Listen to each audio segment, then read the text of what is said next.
போட்டுடலாம். அதாவது வியாபார கணக்குக்கு ஃபர்ஸ்ட் ஃபார்மேட் என்னன்னா, ஃபர்ஸ்ட் எடுத்ததை எழுதி வச்சுக்குவோம். ஃபார்மேட் எழுதிட்டோன்னு வச்சுக்க ஈஸியாக இருக்கும். தொடக்க சரக்கிருப்பு, தொடக்க சரக்கிருப்பு. அதுக்கப்புறம் இந்த இடத்துல தொடக்க சரக்கிருப்பு, இங்கே கொள்முதல், கொள்முதல்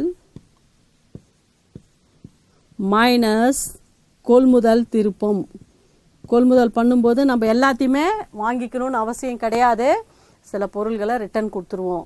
அதை ரிட்டர்ன் திருப்புறதுனால அது கொள்முதல் திருப்பம், அல்லது வெளியில் போகிறதுனால வெளி திருப்பம். ஆச்சா, இந்த பக்கத்தில் தொடக்க சரக்கிருப்பு, வரவில் இறுதி சரக்கிருப்பு வரும்போது இங்கே கொள்முதலுக்கு ஆப்போசிட்டாக ஃபஸ்ட்டு என்ன வரும்? விற்பனை. கொள்முதலுக்கு இப்படி கம்பேர் பண்ணி நீங்கள் படிச்சுக்கிட்டீங்கன்னா இதுக்கு ஆப்போசிட் இது, இதுக்கு ஆப்போசிட். அந்த செயலுக்கு எதிரானது வேற ஒன்றும் இல்லை. ஒன்று வாங்கிறது, இன்னொன்று விற்கிறது. ஒன்று தொடக்கம், இன்னொன்று இறுதி. அப்போ தொடக்கம் ஒரு பக்கம் வந்தால் இறுதி ஒரு பக்கம் வரும், வாங்கிறது ஒரு பக்கம் வந்தால் விற்கிறது இன்னொரு பக்கம் வரும். அப்போ அதை கம்பேர் பண்ணி பார்த்துக்கிட்டே இருந்தீங்கன்னா ஈஸியாக இருக்கும். விற்பனை மைனஸ் திருப்பம், திருப்பம் இறுதி சரக்கிருப்பு.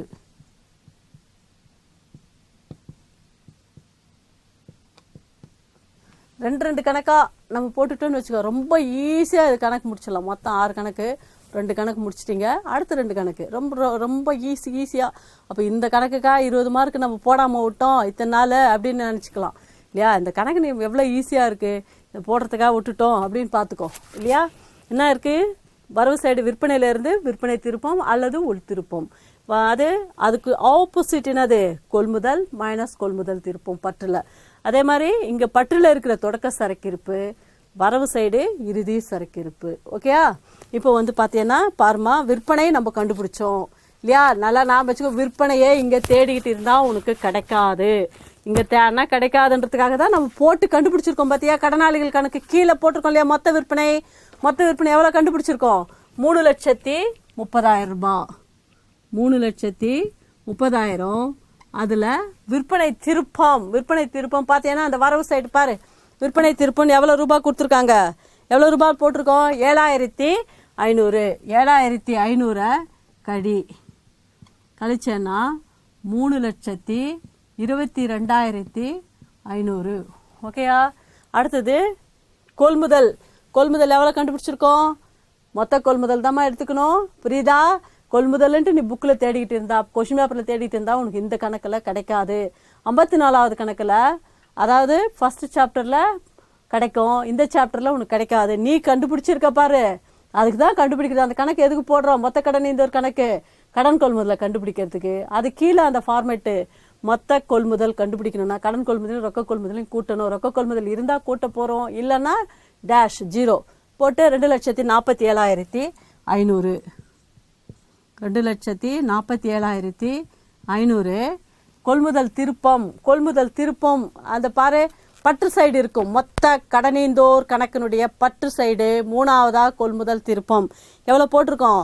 2,500 ரூபாய் போட்டிருக்கோம். அது 2,500 நீ கழிச்சேன்னா 2,45,000. அப்புறம் 2 போட்டோமா? அடுத்து வேற என்ன இருக்கு? போது தொடக்க சரக்கிருப்பு, இறுதி சரக்கிருப்பு. அந்த விவரத்தில் பாரு என்ன இருக்கு? 31/4/2003 இருக்கிறது என்ன இருக்குது? அது சரக்கிருப்பில் தொடக்க சரக்கிருப்பு 50,000 ரூபாய். 31/3/2004 வர்றது இறுதியாக வர்றதுனால அது இறுதி சரக்கிருப்பு.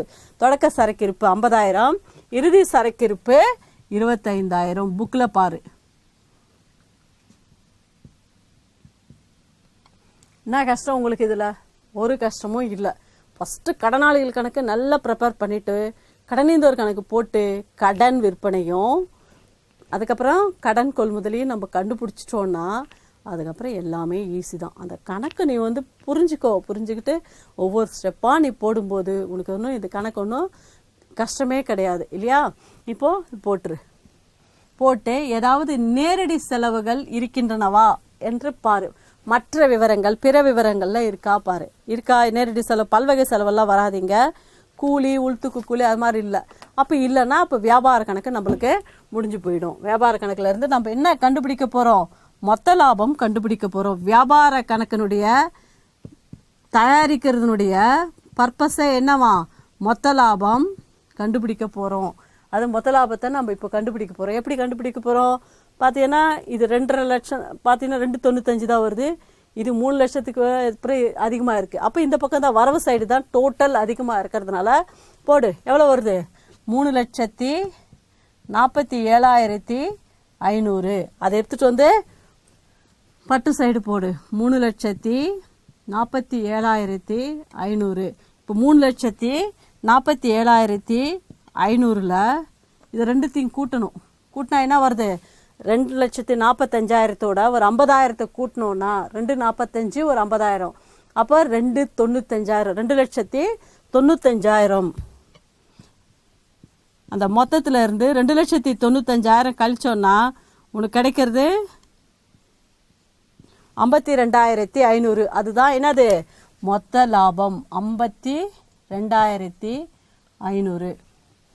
புரியுதாம்மா? இப்போ நம்ம கடனாளிகள் கணக்கு மூலமாக தயாரித்த கடன் விற்பனையையும் ரொக்க விற்பனை இல்லை, அதனால் இருந்திருந்தால் கூட்டியிருப்போம் அந்த விற்பனை. அதில் இருந்து அதுக்கப்புறம் திருப்பத்தை கழித்து அதாவது இதுதான் விற்றுருக்கோம், இவ்வளோக்கு விற்றுருக்கோம் இல்லையா? அடுத்தது இது கடனீந்தோர் கணக்கு தயாரித்த மொத்த கொள்முதல் அதாவது இது கடன் கொள்முதல் கண்டுபிடிச்சோம். அந்த கடன் கொள்முதலோட ரொக்க கொள்முதல் கூட்டணும். இருந்தால் கூட்டி இருப்போம், இல்லைன்றதுனால 0. அப்போ அந்த மொத்த கொள்முதல்ன்றது கடன் கொள்முதல் தான். அதை எடுத்துகிட்டு வந்து போட்டு அதுலேருந்து திருப்பத்தை கழித்து அதாவது என்னது எவ்வளோ ரூபாய்க்கு விற்றிருக்கோம் அப்படி வாங்கியிருக்கோம் 2,45,000 வாங்கியிருக்கோம் இல்லையா? கொள்முதல் பண்ணியிருக்கோம். கொள்முதல் பண்ணுறது வாங்குறது இல்லையா? அதுக்கப்புறம் தொடக்க சரக்கிருப்பு அந்த விவரங்கள் இருக்கு இல்லையா? ஃபர்ஸ்ட்டில் வர்றது சரக்கிருப்பில் தொடக்க சரக்கிருப்பு, ரெண்டாவதாக வர்றது இறுதி சரக்கிருப்பு.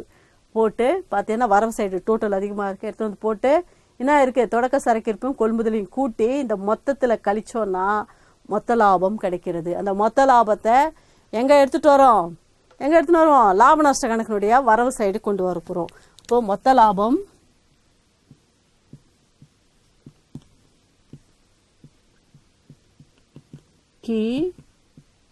கொணரப்பட்டது. எவ்வளோ கண்டுபிடிச்சிருக்கோம்? 52,500. ஃபார்மேட்டு எழுதிடு, இருந்தால் ஃபில்அப் பண்ணிட போகிறோம் அப்படியே இல்லையா? அப்போது பெற்ற தள்ளுபடி அது ஒரு வருமானம் இல்லையா? தள்ளுபடி நீ வந்து அடுத்தவங்ககிட்ட இருந்து வாங்கும்போது அது உனக்கு ஒரு வருமானன்றதுனால வரவு சைடு பெற்ற தள்ளுபடி.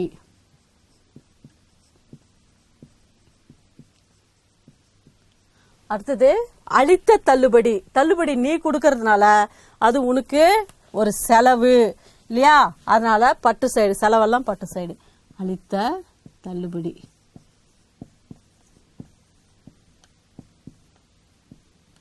வேற என்ன செலவுகள் இருக்கு பாருமா? பிற விவரங்கள் எடுத்து வேற என்னென்ன செலவுகள் இருக்கு பாரு. பெற்ற தள்ளுபடி போட்டோம், அளித்த தள்ளுபடி போட்டோம். பல்வகை செலவுகள். பல்வகை செலவுகள்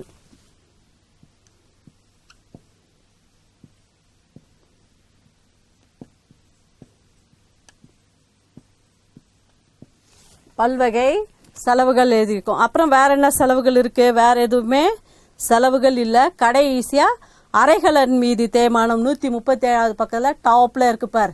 அறைகலன் மீது தேய்மானம் ஒரு செலவாக கருதப்பட்டு என்ன பண்றது? அது அறைகலன் மீது அது என்னது? லாப நஷ்டங்களுடைய பட்டு சைடு நம்ம போடுறோம் இல்லையா? அறைகலன் மீது தேய்மானம்.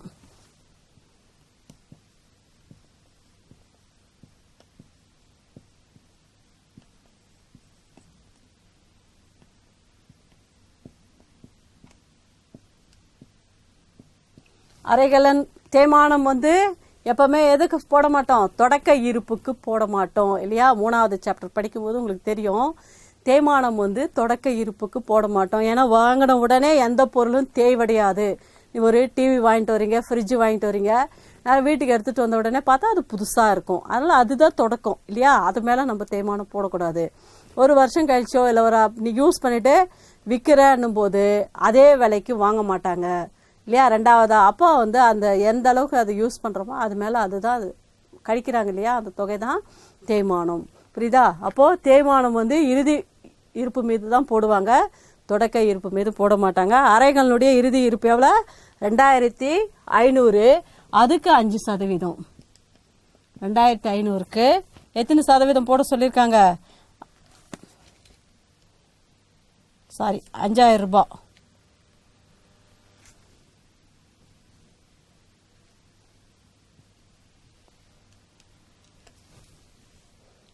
ரூபாய்க்கு 5% 250 ரூபாய்.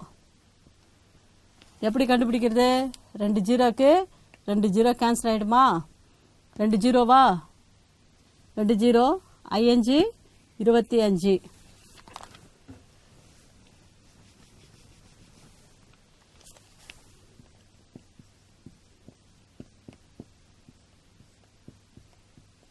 அதில் பாரு, ஃபஸ்ட்டு 2 ஜீரோக்கு மேலே இருக்கிற 2 ஜீரோக்கு கீழே இருக்கிற 2 ஜீரோ, அப்போ 1 ஜீரோ 5 25 250. இப்போ ஒவ்வொன்றும் ஃபில்அப் பண்ணிடலாம். மொத்த லாபம் போட்டுக்கோம். பெற்ற தள்ளுபடி எவ்வளோ? 7500. பெற்ற தள்ளுபடி 7500. அளித்த தள்ளுபடி 5000. அளித்த தள்ளுபடி 5000. பல்வகை செலவுகள் 15000. பல்வகை செலவுகள் 15000. பாரு, பல்வகை செலவுகள், வேற எந்த செலவுகளும் இல்லை இல்லையா? இப்போ நம்ம நிகர லாபம் கண்டுபிடிக்க போறோம். நிகர லாபம்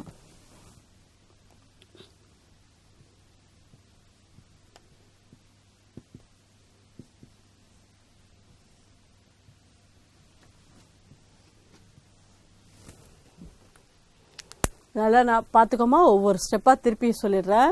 அதாவது மொத்த கடனாளிகள் தயாரித்து கடன் விற்பனை கண்டுபிடிச்சி ரொக்க விற்பனையோடு கூட்டி விற்பனையை இங்கே கொண்டு வந்துட்டோம் இல்லையா?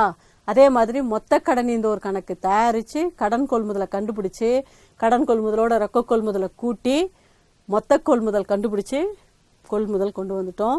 திருப்பத்தை கழிச்சு போட்டிருக்கோம். அங்கேயும் அதே மாதிரி விற்பனை திருப்பத்தை கழிச்சு போட்டிருக்கோம். இது தொடக்க சரக்கிருப்பு, தொடக்கத்தில் இருக்கிற சரக்கிருப்பு, தொடக்க சரக்கிருப்பு. பக்கத்தில் அந்த இருக்கிற இருப்பு இறுதி சரக்கிருப்பு இல்லையா? அது போட்டு வரவு சைடு அதிகமாக இருக்கிறதுனால எடுத்துகிட்டு வந்து போட்டு கூட்டி எதை கழிக்கிறோம்? இந்த மொத்தத்தையும் கழிச்சா மொத்தத்திலேருந்து இது கழிக்கும்போது என்ன கிடைக்குது? மொத்த லாபம் கிடைக்கிறது. வியாபார கணக்கு தயாரிக்கிறதுனால கிடைக்கிறது என்னது? மொத்த லாபம். அந்த மொத்த லாபத்தை திருப்பியும் நம்ம எங்கே எடுத்துகிட்டு வருவோம்? லாப நஷ்ட கணக்கினுடைய வரவு சைடு மொத்த லாபம் கொணரப்பட்டது எடுத்துகிட்டு வரோம். அதில் வருமானம், ஒரே ஒரு வருமானம் இருந்தது. என்ன வருமானம் இருந்தது? அங்கே பெற்ற தள்ளுபடி. தள்ளுபடி பெறும்போது நம்மளுக்கு வருமானம். அதனால் அதை லாப நஷ்ட கணக்கினுடைய வரவு சைடு நம்ம போட்டோம். அடுத்தது அளித்த தள்ளுபடி ஒரு செலவு இல்லையா? தள்ளுபடி காசு நீ கையிலேருந்து கொடுக்கறதுனால அது உனக்கு ஒரு செலவு. பல்வகை செலவுகள் இருக்குது. அறைகளின் மீதான தேய்மானம். தேய்மானம் எதன் மேலே போடுவோம்? இறுதி இருப்பு மேலே தான் போடணும். தொடக்கத்திலே ஒரு பொருள் வாங்குறோன்னா அந்த தொடக்கத்தில் இருக்கிற அந்த பொருள் வாங்கின உடனே யாரும் தேய்மானம் தேயிலை இல்லையா? அப்படியே பொருள் புதுசாக இருக்கும்போது அது மேலே தேய்மானம் போடக்கூடாது. இறுதி இருப்பு மேலே தான் தேய்மானம் போடணும். போட்டு போட்டாச்சு, தேய்மானம் கண்டுபிடிச்சி போட்டாச்சு இல்லையா? அப்போ இது மூணுத்தையும் கூட்டி இந்த என்ன வரும்? 60,000 வருது. 60,000 எடுத்துகிட்டு வந்து போட்டாச்சு. போட்ட பிறகு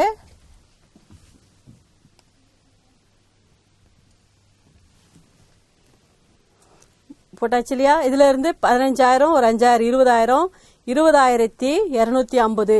60,000த்துல 20,250 கழிச்சோன்னா 750 9 39,750. 39,750 என்பதுதான் என்னது? நிகர லாபம்.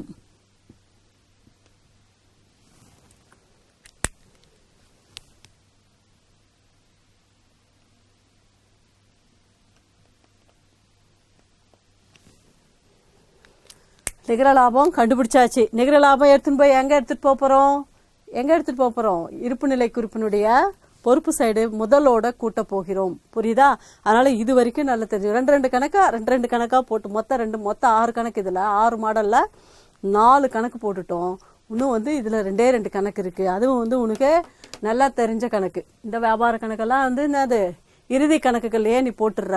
அதில் நிறைய விவரங்கள் போடுறோம். ஆனால் இதில் பார்த்தீங்கன்னா விவரங்கள் ரொம்ப கம்மியாக போட போகிறோம். இதில் போட்டு இதுக்கு முடிஞ்சு போச்சு. அடுத்தது முதல் வேண்டும் இல்லையா? இருப்பு நிலை குறிப்பு போடணும்னா அதில் எவ்வளவு தொகை முதல் போட்டிருக்காரு உரிமையாளர் அப்படின்னு கண்டுபிடிக்கிறதுக்காக தான் ஃபஸ்ட்டு அதுக்கு முன்னாடியே விவரங்களுக்கு நிகர லாபம் இருக்குது. அதை பார்த்தீங்கன்னா இந்த விவரத்தில் பார்த்தீங்கன்னா முதலே இருக்காது. இருப்பு நிலை குறிப்பு போடணும்னா முதல் வேணும். அதனால் அந்த உரிமையாளர் எவ்வளோ ரூபா முதல் போட்டிருக்காரு அப்படின்னு தெரிஞ்சுக்கிறதுக்காக தான் நம்ம ஃபர்ஸ்ட் என்ன கணக்கு, இதில் அடுத்த கணக்கு தயாரிக்க போகிறோம். தொடக்க நிலை அறிக்கை. ஓகே, 39,750 நிகர லாபம் எடுத்து வச்சுக்கோ. முதல் கண்டுபிடிச்சிட்டு நம்ம இருப்பு நிலை குறிப்பு போடலாம். ரொம்ப ஈஸியாக இருக்கும்.